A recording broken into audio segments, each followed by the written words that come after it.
I am happy to join with you today in what will go down in history as the greatest demonstration for freedom in the history of our nation. 50 years ago, a great American in whose symbolic shadow we stand today signed the Emancipation Proclamation. This momentous decree came as a great beacon light of hope to millions of Negro slaves who had been seared in the flames of withering injustice. It came as a joyous daybreak to end the long night of their captivity. And as we walk, we must make the pledge that we shall always march ahead. We cannot turn back. There are those who are asking the devotees of civil rights, when will you be satisfied? We can never be satisfied as long as the Negro is a victim of unspeakable horrors of police brutality. We can never be satisfied as long as our bodies, heavy with fatigue of travel, cannot gain lodge in the motels of the highways and the hotels of the cities. We cannot be satisfied as long as the Negro's basic mobility is from a smaller ghetto to a larger one. We can never be satisfied as long as our children are stripped of their selfhood and robbed of their dignity by signs stated, "For whites only." We cannot be satisfied as long as a Negro in Mississippi cannot vote, and Negro in New York believes he has nothing for which to vote. No, we are not satisfied, and we will not be satisfied until justice rolls down like waters and righteousness like a mighty stream. And this will be the day when all of God's children will be able to sing with new meaning. My country, 'tis of thee, sweet land of liberty, of thee I sing, land where my fathers died, land of the pilgrim's pride. From every mountainside, let freedom ring! And if America is to be a great nation, this must become true. And so, let freedom ring from the prodigious hilltops of New Hampshire. Let freedom ring from the mighty mountains of New York. Let freedom ring from the heightening Alleghenies of Pennsylvania. Let freedom ring from the snow-capped Rockies of Colorado. Let freedom ring from the curvaceous slopes of California. But not only that, let freedom ring from Stone Mountain of Georgia. Let freedom ring from Lookout Mountain of Tennessee. Let freedom ring from every hill and molehill of Mississippi. From every mountainside, let freedom ring. And when this happens, and when we allow freedom ring, when we let it ring from every village and every hamlet, from every state and every city, we will be able to speed up that day when all of God's children, black men and white men, Jews and Gentiles, Protestants and Catholics, will be able to join hands and sing in the words of the old Negro spiritual, free at last, thank God Almighty, we are free at last. Clarence B. Jones, one of Martin Luther King Jr.'s top advisors who laid the foundation for his speech, said, when he drafted the speech, he had nothing along the lines of the famous line, "I have a dream." Jones recalls that he didn't think history would have been made that day. Jones addressed how he felt in the moments after Martin Luther King said his famous speech. "A shudder went through me as Martin finished," he wrote. "I now know that I had witnessed something beyond my wildest expectations. In truth, I know it was far beyond Martin's expectations as well." Jones discussed how different our world would be today by saying, if he were still here today, he would, in my opinion, have emerged as a preeminent moral spokesperson for America. Not preeminent spokesperson for Black America, but for America, Jones said. Celebrities' reactions to MLK Jr.'s speech 50 years later. Glee's Amber Riley tweeted, "Because of you, I am. Thank you, Martin Luther King. #still dreaming." Tamara Mowry tweeted, quote, "I have a dream that one day my son's generation will embrace interracial love. #Dream Day." Ellen DeGeneres tweeted, "A genuine leader is not a searcher for consensus, but a molder of consensus. #MLK. Congratulations, President Barack Obama." Dr. Oz said, quote, "Martin Luther King Jr.'s words triumphed over the tone of the time. His vision needs to stay with us as we continue the fight for equality." Singer Michelle Branch tweeted a moving quote from Dr. King. "In the end, we will remember not the words of our enemies, but the silence of our friends. Martin Luther." Senator John McCain tweeted, quote, 50th anniversary of Dr. Martin Luther King Jr.'s I have a dream speech, one of the greatest speeches in American history.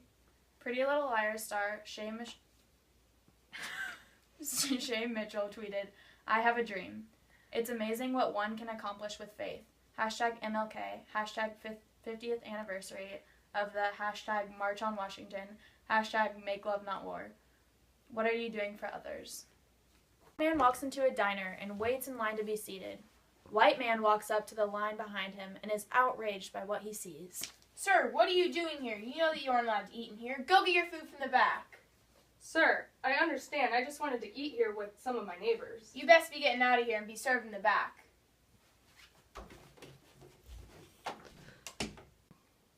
Here's the same scene, but what would have happened after segregation ended. Martin Luther impacted our lives for the better and changed our view of society. Black man walks into a diner. Hey, Drew, come sit with me. Let's catch up. How's your wife, Dory? Hey, Toby, the old lady's good. Dory keeps saying that she wants you guys to come over and have supper this weekend. Aw, thanks for the offer. Melinda and I would love... Well, we look forward to seeing you guys. That was the correct scene. The white man and the black man were friends and enjoyed a nice conversation over some food. Now, here we are in a white home during the late afternoon in the beginning of a school year. Go.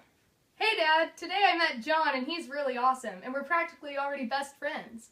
I was wondering if he could come over for a little while and maybe go to dinner with us? Wait, what's this kid's name? His name is John Thomas. Son, you know that we do not want you hanging out with colored kids. But, Dad, he's my friend. He's no different than the rest of us. Son, do not disrespect what I have to say to you. But, Dad... Just listen and respect what I have to say. After Martin Luther King Jr. changed society. Hey, Daddy. I made a new friend today, Dad. His name is John. We played Foursquare together, and I was wondering if he could come over and play this weekend with me. His name is John? Sounds like a nice boy. So, can he come over? Yes, he can come over. I am so glad you made a new friend. Thanks, Dad. That's how the scene should have gone. The father never asked his son what race this boy was, but was happy that his son made a new friend. Now here is a lady recalling the day MLK made his speech and her view on how MLK changed society. I remember the day Martin Luther King Jr. changed society. I was sitting down, watching it all on the television, and just about bawled my eyes out. Growing up in Jackson, Mississippi, I have seen it all. I saw a black man being beaten for no reason at all. Scariest thing I've ever seen. I never thought I would see the day that white kids and black kids unite and there's equality. Martin Luther King Jr. exemplified the utmost respect to all and strived for a society with no hate.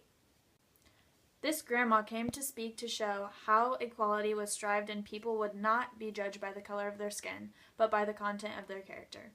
She showed a point that we need to get rid of ignorance and stupidity in society. Here are some interesting facts supporting our topic. The people almost couldn't hear Martin Luther while he was giving his speech. There was an expensive sound system that had gotten installed right before his speech, but was then sabotaged right before the speech began. An estimation of 250,000 people came to listen to the speech. About 60,000 of the people that had come to listen happened to be whites. However, there were a few arrests. There were 10 speakers that were in the program. All 10 of the speakers happened to be men. Martin Luther King almost did not give the I have a dream part of his speech. The Hill of Jackson had to urge Dr. King to tell the people about the part of his speech. This section of his speech was improvised by him himself. King's advisor, Wyatt Walker, told him to not use the I have a dream part of his speech because he thought it was too cliche. His speech lasted at least 17 minutes long.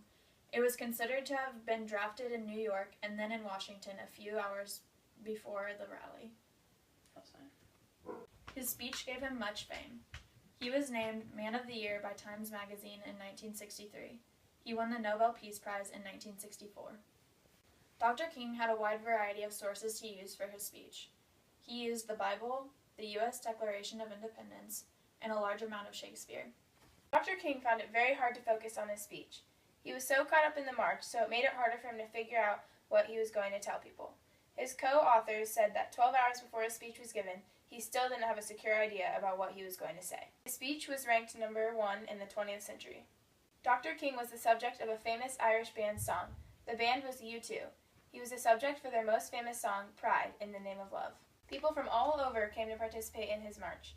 A man named Robert Avery and 2 of his closest friends had hitchhiked nearly 700 miles from Gadsden, Alabama to Washington just to participate. Robert Avery was only 15 years old at the time. Dr. King's I Have a Dream speech beat JFK's Ask Not What You Can Do speech. Dr. King's speech was the most memorable part of the March on Washington. His speech is still taught in schools and memorized by many students, and this is all a half century later. Dr. King may have used someone else's dream idea. King may have taken the dream idea from, at the time, a 22-year-old woman named Patricia Hall. Patricia used the dream idea for a speech at the burnt remains of Mount Olive Baptist Church in 1962. Not everyone was impressed by his speech. The head of the FBI's Domestic Intelligence Division, William Sullivan, wrote in a memo 2 days later saying that the speech solidified King as the most dangerous Negro in this nation. King didn't write this speech entirely by himself. The first draft was written by his advisors, Stanley Levinson and Clarence Jones. The final speech had included a lot of input from many other people and sources.